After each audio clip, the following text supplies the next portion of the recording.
বিএনপিকে যারা মুদ্রার এপিঠ ওপিঠ বলে অপপ্রচার চালাচ্ছে তারা ঐক্যের প্রক্রিয়া বাধাগ্রস্ত করছে বলে মন্তব্য করেছেন বিএনপির স্থায়ী কমিটির সদস্য নজরুল ইসলাম খান। ময়মনসিংহ দক্ষিণ জেলা বিএনপির নবগঠিত কমিটিকে সাথে নিয়ে শহীদ প্রেসিডেন্ট জিয়াউর রহমানের সমাধিতে শ্রদ্ধা নিবেদন শেষে তিনি এ মন্তব্য করেন। বলেন, শহীদদের আকাঙ্ক্ষা পূরণে এখন প্রধান কাজ জনগণের ভোটের অধিকার প্রতিষ্ঠা করা। দলের নাম ভাঙিয়ে কেউ অপরাধে জড়ালে কঠোর ব্যবস্থা নেওয়া হবে বলে জানান নজরুল ইসলাম খান।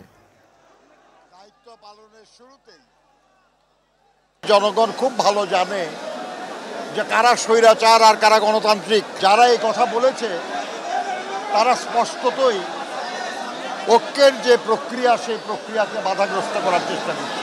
শহীদদের আকাঙ্ক্ষা পূরণের লক্ষ্যে এই মুহূর্তের প্রধান কাজ জনগণের শাসন কায়েম, আর সেটা শুধুই ভোটের মাধ্যমে সম্ভব।